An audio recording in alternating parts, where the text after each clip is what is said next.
Pode compartilhar aí, por gentileza. Então, gente, o Sidney já me apresentou, né?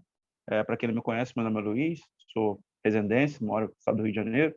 Também já fui missionário em algumas partes do Brasil, né? Na fronteira também do Paraguai.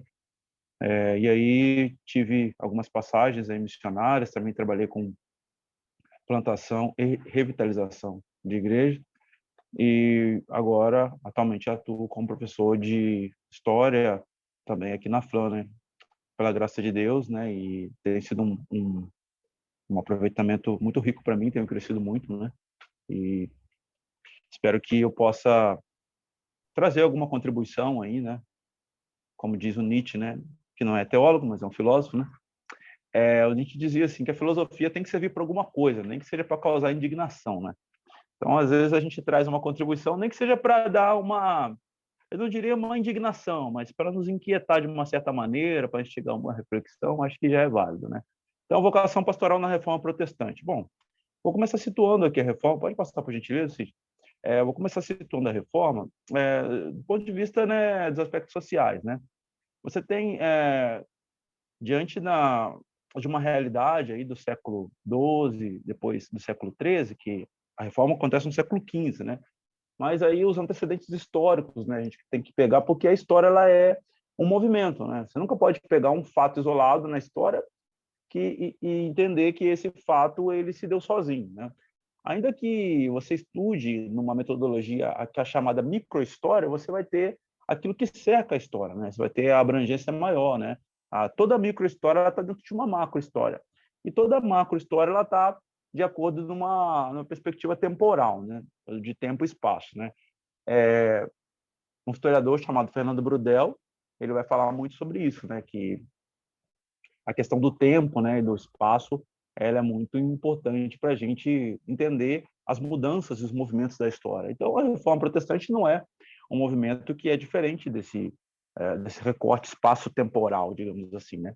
Você tem um fenômeno aí que vem desde a antiguidade, né, mas ele vem sendo gestado durante séculos, né, que é o fenômeno que vai dar depois, no aspecto final, lá na Revolução Francesa, que aí se instaura um modelo burguês de democracia e de sociedade, mas você vai ter uma classe chamada burguesia, né? Quem que é a burguesia? A burguesia ela é uma classe que nasce a princípio marginal, né?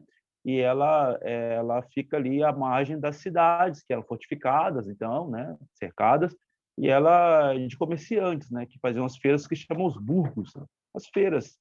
E eles eram, em alguns casos, caixeiros viajantes, para trazer uma palavra do nosso vocabulário atual, mas ela tem vários detalhes que nos instigam a pensar que como essa classe ela ajudou algumas mudanças, inclusive na Reforma Protestante. Bom, você tem essa classe que até então era uma classe marginal e ela passa, depois de um tempo, a apoiar algumas monarquias, né? E essas monarquias eram monarquias que estavam de uma certa maneira, sobre o jugo romano, sobre o jugo papal, a, sobre o domínio da igreja. Até então, a única que existia, a Igreja Católica Romana, né? E você tem, então, essas monarquias tendo muitas dívidas, passando por muitas dificuldades, e o ideal da Idade Média, durante 1000 anos que teve no cristianismo, era um ideal de que o nobre, né, o cristão e o nobre, de fato, ele tem que ter prazer na contemplação, né? Essa é uma ideia que vem de Platão. Platão ele vai dizer que o trabalho braçal, o trabalho laboral, digamos assim, é o trabalho do camponês, porque o filósofo ele tem que contemplar, ele tem que pensar, ele tem que elaborar uma teoria, e isso é transposto através de uma leitura de Agostinho, cristianizada desse platonismo, é transposto e transformado num valor cristão, né? E aí você tem a justificação, né, dos estamentos da sociedade. Uns nasceram para ser governados, outros nasceram para governar, uns nasceram para ser reis, outros nasceram para ser servos. Então você tem essa estrutura que até então legitima algumas classes e alguns estamentos sociais. Mas isso paulatinamente e timidamente vai mudando, né? Isso muda por quê? Porque o próprio regime feudal ele começa a entrar em colapso. No sentido não de no sentido de crise final de uma derrocada, mas ele entra em colapso porque começa a aparecer um elemento que até então não era comum no meio desse sistema, que é o elemento do excedente de produção. Isso possibilita ao camponês, né, segundo Jacques Legoff, o acesso e a cunhagem de moedas que vão ganhar valor e se transformar no dinheiro, numa moeda corrente. A partir disso, a própria ideia do escambo ela já começa a ficar um pouco fragilizada, porque vai se ter então a ideia do valor, né? O valor de um objeto, o valor de um produto vai diferir do outro, isso vai gerar então a ideia de excedente. E aí você me pergunta, Luiz, mas qual a importância disso tudo que você está falando na prática? A importância disso tudo é que toda essa condição ela vai possibilitar a mudança de classes sociais. Então, aquele camponês que fica a vida inteira, que ficou gerações e gerações, né, diante de uma realidade que não podia se ter uma mobilidade social, ele agora, a partir dessa ideia, desse excedente, de uma possibilidade maior de ter um dinheiro, de poder sair do campo, de poder migrar para a cidade, posteriormente, lá no século XV, Hans Luther, o pai de Lutero, vai ser um desses camponeses que vão desfrutar desse benefício do sistema, né? Porque ele é um camponês, mas que ele tem a possibilidade de colocar o seu filho numa faculdade, pagar esse seu filho, a partir do quê? A partir do excedente daquilo que ele produz. E não necessariamente ele vai ficar preso àquela terra, preso àquele sistema, preso àquele regime feudal, que timidamente estava sendo alterado. Então, essas mudanças sociais elas vão provocar, de uma certa maneira, um abalo em determinada estrutura desse sistema.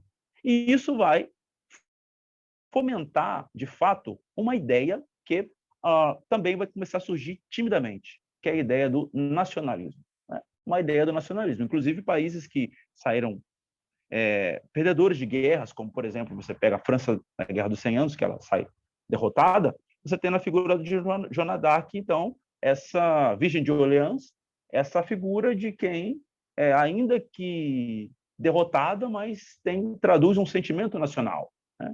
E aí, quando eu também sou professor de várias coisas, de arte, música, enfim, e também geografia, eu leciono, né? Então, eu falo para meus alunos e alunas do ensino fundamental, eu falo assim, ó, a gente precisa diferenciar o que é o Estado e o que é uma nação. O que é o sentimento? O Estado é um recorte político, né? Que tem um território, tem uma lei, tem uma norma. A nação não. A nação, ela se liga por laços culturais, laços que unem afetivamente essas pessoas. Eu sempre falo assim, você lembra do Flamengo, né? Em homenagem ao nosso amigo Sidney também, contemporâneo nosso aí, conterrâneo nosso, e também flamenguista, pela graça de Deus. Você lembra das tribos indígenas, né? Você lembra de alguns lugares, como, por exemplo, na Espanha, na Catalunha, você lembra dos bascos, você lembra de vários povos que não têm, de fato, às vezes, um território demarcado, mas se identificam ou por um time, ou por uma paixão, ou por opções. Né? Então, essa ideia de ter um território e se entender como um povo, ela começa, então, a ser trabalhada na figura, depois dos reis, e depois isso vai gerar que a aliança que vai ser feita entre a burguesia e os reis vai gerar o sistema absolutista que depois cai para a própria burguesia, que a burguesia ela é uma classe completamente, para usar o termo político, fisiológica. Ela não tem uma fidelidade àquilo que ela se propõe a princípio. Ela apoia aquilo que lhe convém. Né? E quando eu falo burguesia aqui, eu acho que preciso delimitar que são, no sentido político, filosófico da questão, quem detém os meios de produção. Né? Hoje em dia, popularizou a burguesia, né? Mas é quem detém os meios de produção, que é o que as ciências sociais utilizam como ferramenta para definir, de fato, o que é a burguesia. Né? Não aquele pessoal que trabalha, que é um comerciante. Né? Esse daí, ele simplesmente é que faz circulação, né, de alguma coisa, do mais valor, digamos assim, mas a burguesia, de fato, é aquela classe que tem que detém os meios de produção, né? Que é dono de terra, que é dono da empresa, que é dono de tudo. Então, esse modelo ele vai começar a ser trabalhado e isso vai gerar novas possibilidades que vão ser traduzidas lá na reforma por esses valores aí que depois a gente vai ver mais à frente, inclusive trazendo as questões. Também, na Idade Média, você tem vários movimentos. A igreja ela nunca foi uma igreja num bloco homogêneo. Ela sempre teve seus pensadores, a influência, né, de várias pessoas, de várias místicas, né, enfim. E essa pluralidade, essa circulação promovida por essa classe que ia de um lado para o outro, negociava, vendia, trazia notícias, trazia livros, fomentava uma troca cultural, de uma certa maneira ali oxigenava essa ideia do pluralismo, ela vai também trazer pensadores, retomar alguns trechos de livros de teólogos importantes, como Santo Antônio, como homens e mulheres de contemplação, de oração, que vai ser chamado de mística, né, ou espiritualidade. Isso tudo vai sendo retomado, né, vez por outra, na história do pensamento cristão. Você pode passar, por gentileza, o terceiro slide?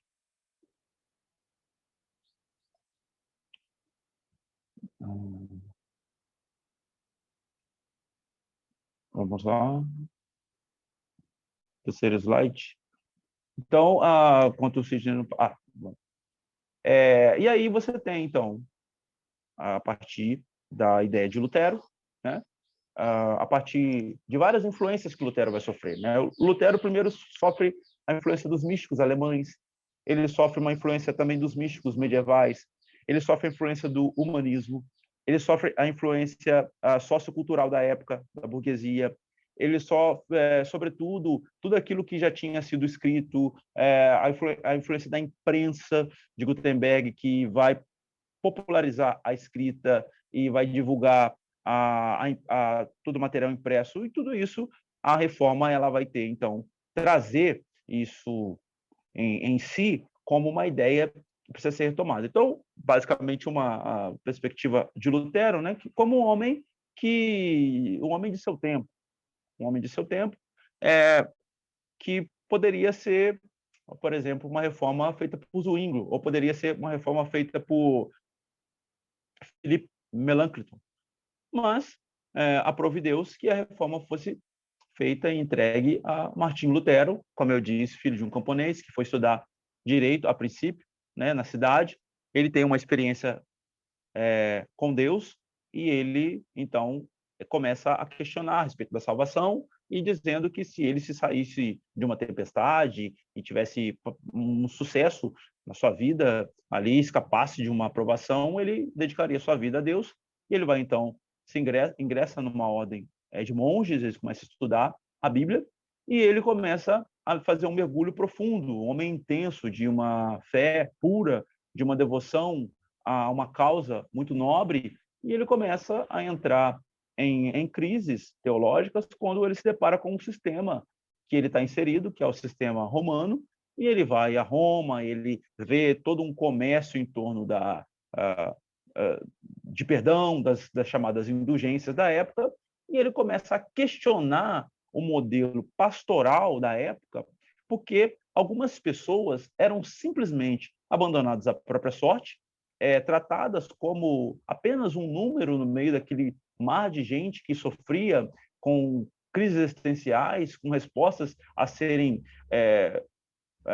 dadas e não se tinha aquela resposta, e ele começa, então, a fazer um mergulho nessa espiritualidade e tenta retomar uma perspectiva depois, ainda como estudante, né, isso tem nos seus escritos e pessoas que escrevem sobre ele falam sobre isso, de uma perspectiva pastoral, né, do grego poimênico, que Jesus é o poimen, né, bom pastor, poimen hoc kalos, né, Jesus é o bom pastor, que é aquele que cuida. A poimênica, a pastoral, é aquela que cuida, né, aquela que cuida das pessoas. Então, o Lutero ele tem uma ideia, uma missão de tentar cuidar do sofrimento das pessoas, o sofrimento espiritual. Lembrando que estamos numa sociedade em que, basicamente, as explicações são teológicas ainda, né? Então, ele, primeiro momento, ele quer cuidar dessas pessoas espiritualmente. Ele quer falar o sofrimento dessas pessoas e trazer uma resposta bíblica às questões que essas pessoas estão passando. Então, esse mergulho nas escrituras, esses solas que ele posteriormente vai desenvolver, vai se doutorar depois e vai fazer várias imersões na Bíblia, esse modelo de pregação expositiva, né? Até mesmo os debates no modelo forense, são uma tentativa de trazer uma resposta ao sofrimento humano.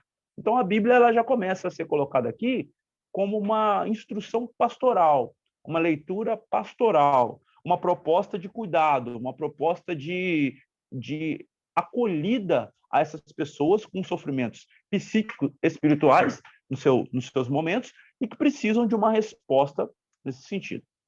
E aí, o segundo ponto que chama a atenção nessa perspectiva de Lutero, nesse momento, é, de fato, a desinstitucionalização daquilo que é sagrado.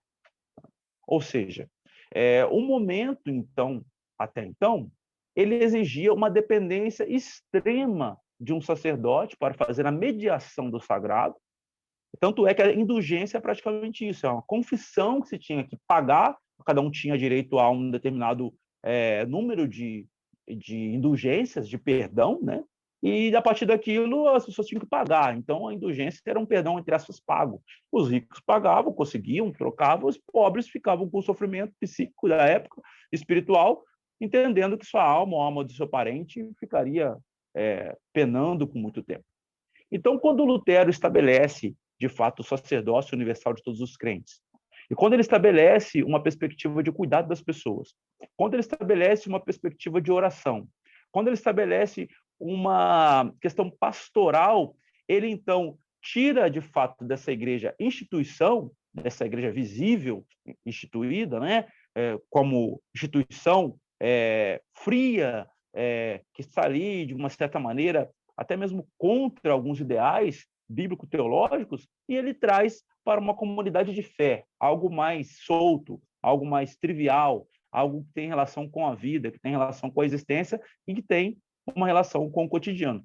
Tanto é que Lutero ele é um dos, podemos dizer assim, precursores da secularização, porque ele coloca ali, de um certo sentido, né, uma diferença. Na verdade, né, isso aí é uma caricatura, né, mas ele coloca o trabalho como algo que tem também essa perspectiva de uma desvinculação institucional, digamos assim, né? Ainda que esse trabalho tenha que ser visto como uma missão de Deus para cada um, mas ele desvincula isso. Ele não trata as classes como classes que foram dadas por Deus. Ele tira esse determinismo teológico da vida das pessoas e estabelece uma perspectiva mais relacional entre as pessoas, de uma certa maneira. Obviamente, né, que talvez o termo secularização seja pesado e até por vezes anacrônico se aplicado a Lutero, mas Max Weber faz uso disso, né? Talvez ele pode mais do que eu, né? Por ser quem ele é. Mas é colocado de um certo sentido de tirar esse peso e suavizar essa relação e ele entender que, de fato, as pessoas podem, sim, cuidar umas das outras no cotidiano, sem depender dessa mediação fria, concreta, institucional da igreja e, sobretudo, do clero. E quando ele traz, então, essa noção de que o sacerdócio é universal, todas as pessoas podem se ajudar mutuamente. E aí estabelece, então, um vínculo de oração, de cuidado, de intercessão, de uma volta, de uma espiritualidade conectada com a vida e não mais restrita ao espaço do templo. Há uma instituição do templo, mas que pode ser vivida no cotidiano, ser vivida no dia a dia e ser vivida dessa maneira mais livre. E aí também nós temos um outro ponto importantíssimo, que é a retomada da Bíblia, né? Uma leitura coerente da Bíblia, contextualizada. Acho que precisa também ficar claro isso, que uma reforma protestante, uma atualização da reforma, ela não pode prescindir desse ponto. Ela não pode jogar esse ponto fora. E também não pode entender que a reforma protestante ela tem que necessariamente ficar presa àquilo que se fez em 1517, aquilo que Lutero estabeleceu. Porque o próprio Lutero foi fruto de um tempo e ele lutou por essa retomada da Bíblia, mas de uma maneira contextual, pertinente ao seu tempo e com as influências do mesmo. Tanto é que a gente tem a influência do racionalismo, a influência do humanismo, a influência até mesmo dos místicos. Então, nós, como povo de Deus, hoje, no século XXI, no mundo talvez chamado de pós-moderno, não podemos prescindir, ou seja, independer, jogar fora essa noção de que necessitamos, de fato, de ter necessitamos a contextualização, então, da Bíblia para o nosso dia e uma perspectiva conectada com a nossa realidade. Aí, o professor Sidney leu um texto aqui no princípio e falou, olha, hoje temos pastoras e bispas, né? E certamente, né, se Lutero estivesse vivo, arrisco dizer que ele concordaria com esse fato, porque, de fato, a sociedade avançou e as cartas de Paulo, né, como, não sei se essa é a perspectiva do professor Sidney, mas eu parto dessa perspectiva de que Paulo não é um teólogo dogmático, mas sim um teólogo pastoral, e ele escreve cartas relacionadas às demandas específicas, que aquilo não pode ser tomado como uma verdade universal para estruturar e para fazer nenhuma regra de fé em cima daquilo. E aí também nós temos um outro movimento, que é o movimento de ensino, de pregação. E eu cito uma parte da tese do professor Luiz Carlos Ramos, né? Pode passar. Em que ele fala, o título do seu doutorado é A Pregação na Idade Mídia, e ele traz, então, essa ideia do ministro, né? De quem precisa pregar, né? E a função dessa pregação, né? Então, vou ler aqui. Assim surge uma nova concepção do termo ministro, isto é, minister verbi divini, servo da palavra de Deus. Para os reformadores, cada cristão é ou deveria ser um ministro da palavra, em virtude da sua fé. Daí a doutrina do sacerdócio universal de todos os crentes. Os reformadores se referiam costumeiramente ao ministro ordenado como pastor, mas mais frequentemente como pregador, né? Ou pastor. Passou a ser usado amplamente durante o século XVIII sob a influência do pietismo, principalmente no luteranismo. Os reformadores germânicos aderiram ao costume medieval de chamar o pregador de Pfarrer, isto é, pároco, derivado de paróquia. Entretanto, o povo em geral se referiu aos ministros como pregadores, embora também continuasse a usar o termo que costumavam usar sobre o catolicismo, isto é, de padre, ou pai, né? Pretes, por influência de Jean Calvin, né, ou João Calvino, os ingleses passaram a distinguir o ministro protestante do clérigo anglicano. Então, essa centralidade da pregação, ela também parte dessa perspectiva que eu falei anteriormente, da descentralização, né, de uma certa maneira, de uma descentralização da figura desse ministro ordenado, porque numa perspectiva reformada, numa perspectiva luterana, todos somos ministros, né? Uns ordenados, outros não ordenados. E o presbítero, né, tem essa função, sobretudo na igreja chamada reformada, né, que tem um presbítero regente e o presbítero docente, né?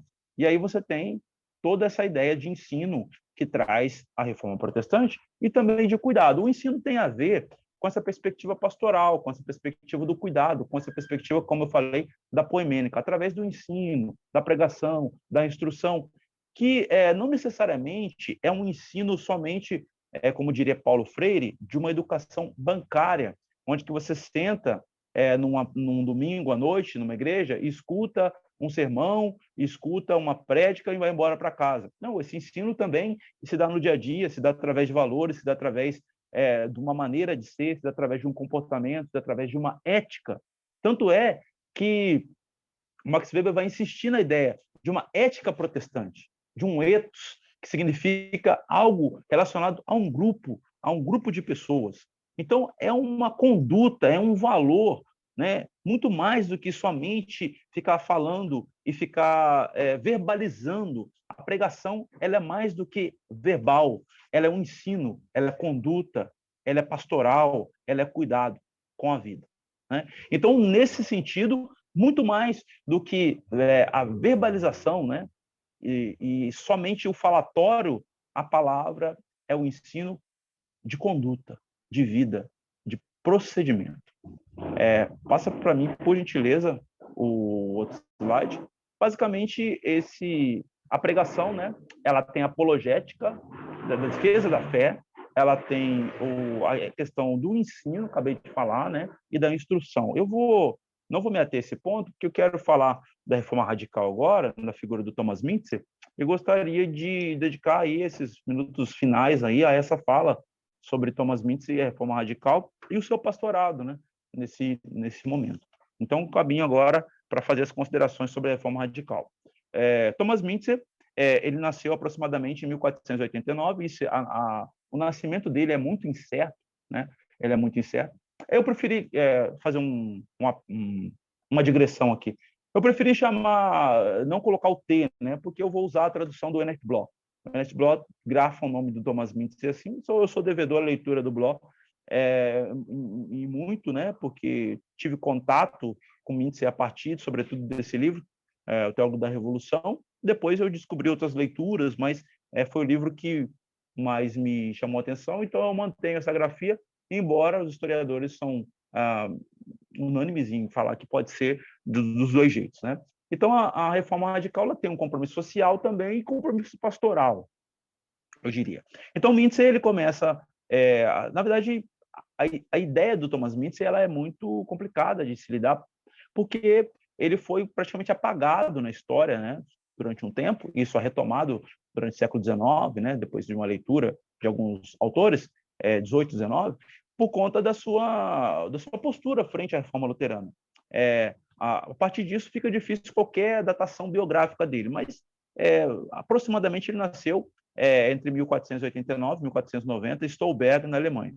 Ele se formou por volta de 1512 ou em 1514 em artes e em Bíblia. Consta na sua biografia que ele estudou em Leipzig e Frankfurt, na Alemanha. Então, ele já tinha um anseio, segundo os biógrafos, uma tendência à reforma, né, ao pensamento reformado, aos questionamentos em relação à igreja. E de forma que ele entra em contato com a reforma luterana no ano de 1519. Depois disso, ele é designado, né, por Lutero, ordenado sacerdote, e designado por Lutero para Zwickau, né? Zwickau, nome complicado. E ele tem umas passagens muito conturbadas por todos os lugares que ele passou, né, por conta do seu posicionamento, do seu compromisso radical com algumas questões, né? Então, a princípio, ele começa o seu ministério como um luterano, né, como alguém que simpático com as causas luteranas. Depois ele troca umas ideias, umas cartas, né, segundo tem até registro, com Félix Manz, que é um dos primeiros anabatistas, né, que é um dos mártires do anabatismo, que depois vai se formar a Igreja Batista, né, que foi morto afogado por conta de defender o batismo por imersão, e ele começa a entrar em contato com as ideias anabatistas. Qual que é a contribuição dos anabatistas na vida de Thomas Mintzer? Algumas. Primeiro, essa desvinculação dessa dependência entre igreja e poder civil, né? Embora a igreja possa estar ligada a esse poder civil, mas a contestação era o poder civil não pode mandar na igreja. Ou seja, o príncipe ele não pode ter ingerência no meio eclesiástico. Embora sejam estados nacionais, embora sejam reinos, ele não pode, a igreja tem que ter a sua autonomia. Esse foi um princípio defendido a princípio, né, nessa luta aí, sobretudo pelo próprio Félix Manz, depois pelo Balthasar Rubinmeier, depois o Menonita, o Menon lá, acho que é o primeiro nome dele, acho que é Simon Menon, ele vai retomar uma perspectiva mais espiritualista, de não envolvimento com essa questão política, mas os primeiros, né, ou chamados proto-anabatistas, aí cada um vai denominar de uma maneira, eles têm essa luta de não ingerência do Estado, ainda que seja, na questão eclesiástica, né? O Thomas Mitz ele vai ter várias mudanças por conta disso. Segundo alguns, ele muda mais de 50 vezes de lugar, né? Por conta do seu compromisso, por conta da sua espiritualidade. E ele passa, então, a entrar em contato com os místicos alemães, e ele tem também uma ideia, né? Em Zwickau, ele tem contato com esses místicos. Havia ali uma liderança popular que introduz essa leitura e dá sequência a ela, a uma leitura de uma espiritualidade que volta-se de fato para o espírito. E aí essa ideia de uma revelação contínua e progressiva de Deus. E o Joachim Fischer chega a dizer, inclusive, que para Thomas Mintzer, a revelação através de sonhos e visões seria, inclusive, superior à própria palavra de Deus, à própria Bíblia. Então, olha como é que já a reforma radical ela é um movimento que já rompe com algumas questões, sobretudo com alguns valores da reforma de sola escritura. Então, essa ideia da visão, o Thomas Mintzer vai ser um apocalíptico, um profeta, que ele vai defender, então, uma ideia de uma espiritualidade também radical e de um compromisso social muito acentuado, porque ele vai mudar em várias maneiras. Ele vai chegar ali na região de Praga, onde, alguns séculos atrás, né, John Hus havia sido queimado, né, e ele vai fazer o seu primeiro movimento de escrita, vai ser retomar essa ideia com a espiritualidade de John Hus, e ele vai, então, utilizar desse legado e vai tentar fazer se tornar conhecido. Ele, sobretudo na sua perspectiva de espiritualidade, ele vai ser alguém ligado a essa espiritualidade mais estática, com X, e ele vai, então, promover esse modelo junto às pessoas.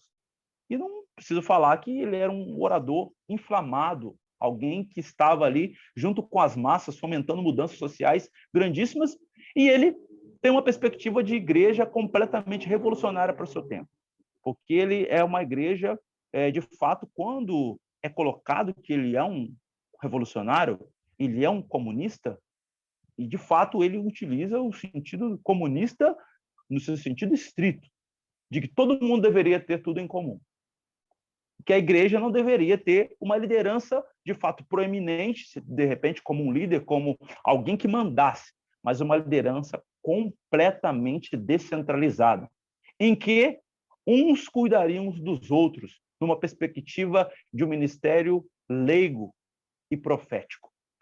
E esse compromisso, essa espiritualidade, essa ideia dele vai levar ele a aproximar do sofrimento dos camponeses. E aí ele vai ser condenado, ele vai ser chamado a fazer uma prédica de frente aos príncipes, e ele vai pregar o seu famoso sermão aos príncipes, interpretação do livro de Daniel, capítulo 2, em que ele vai ser condenado depois por defender uma terra comunal para todos os trabalhadores. Fim de impostos, leis justas, fim do dízimo para determinadas classes. E ele tem 12 pontos aqui, né, que depois, se você quiser, eu posso ler, mas ele elenca 12 pontos aqui, que eu tenho aqui que eu tenho anotado, e ele começa, então, a disseminar esse pensamento de um compromisso de cuidado com aqueles que ele considera os mais fracos, né? com quem ele considera os frágeis, e com quem ele considera que a igreja deveria se comprometer. Então, a perspectiva da reforma radical é a perspectiva de uma reforma popular. Detalhe, Thomas Mintzer, em 1523, foi o primeiro, isso aí quase ninguém fala, foi o primeiro reformador a traduzir o culto para a língua vernácula. Ou seja, antes de Lutero, ele já fazia o culto na língua do povo. Daquilo que o Gramsci vai chamar de, talvez, de um intelectual orgânico. Para alguns, um pastor popular. Para outros, um insuflador das massas. Mas ele consegue traduzir o sentimento do povo, falar a língua do povo e trazer uma teologia acessível a qualquer pessoa. A sua ênfase numa espiritualidade, em que o espírito, em que a revelação, em que os sonhos, em que as visões poderiam ser, inclusive, ter mais valor do que a própria Escritura Sagrada, aproxima o iletrado, aquele inculto, o analfabeto, de uma espiritualidade mais próxima, trivial, do cotidiano. Obviamente que você pode levantar várias objeções em relação a isso. Obviamente que isso vai dar margem para muito questionamento. Mas foi assim que ele encarou. Então, a sua nova igreja, ele foi chamado para levantar, segundo ele, como um profeta, como alguém que se coloca, de fato, ali, nesse limiar. Né? Embora com essa influência anabatista, embora com essa influência, de fato, de uma espiritualidade acentuada, ele se coloca como alguém que representa uma causa. E dizendo, de uma certa maneira, tanto a Lutero quanto aos príncipes, olha, nós temos que nos preocupar com esses também, com esses que sustentam a sociedade, com esses que são o esteio da sociedade. E aí, por isso, ele assume uma postura pública de ser contra o Estado, porque é um profeta. Exemplo dos profetas da Bíblia, se a gente for pegar essa leitura de que o rei era o Estado, ele assume também uma perspectiva de alguém que é contra o Estado. E no seu compromisso pastoral, ele tem essa ideia. Mintzer não é um revolucionário porque tem uma influência do racionalismo ou do humanismo. Ele não é um revolucionário porque ele tem uma leitura política contextualizada, porque ele faz uma leitura com mediação socioanalítica. Não, não, não. Mintzer é um revolucionário porque ele está no meio das massas, no meio do povo. Através do sofrimento do povo, de uma leitura bíblica e de uma espiritualidade acentuada e comprometida com o sofrimento desse povo, e eu arrisco dizer, de uma leitura pastoral, atualizada, contextualizada, Mintzer, então, ele é conhecido como revolucionário, como talvez o maior ícone dessa reforma radical. Então, basicamente, essa é a perspectiva de um cuidado, de uma oração, né? E aí você tem todo essas questões que a gente pode falar, de jejum, de oração, de liturgias que eram feitas à época, de várias questões que aconteceram com ele e de uma defesa incondicional dessa experiência com o Espírito. Inclusive, tem um artigo que faz uma diferenciação de o que seria o Espírito para Mintzer e o que seria o Espírito para Lutero. E esse daí é alguém que, embora cometeu seus excessos, embora teve os seus erros também, mas esteve ao lado do povo sofrido, junto com esse povo, e morreu por uma causa que eu considero uma causa muito nobre.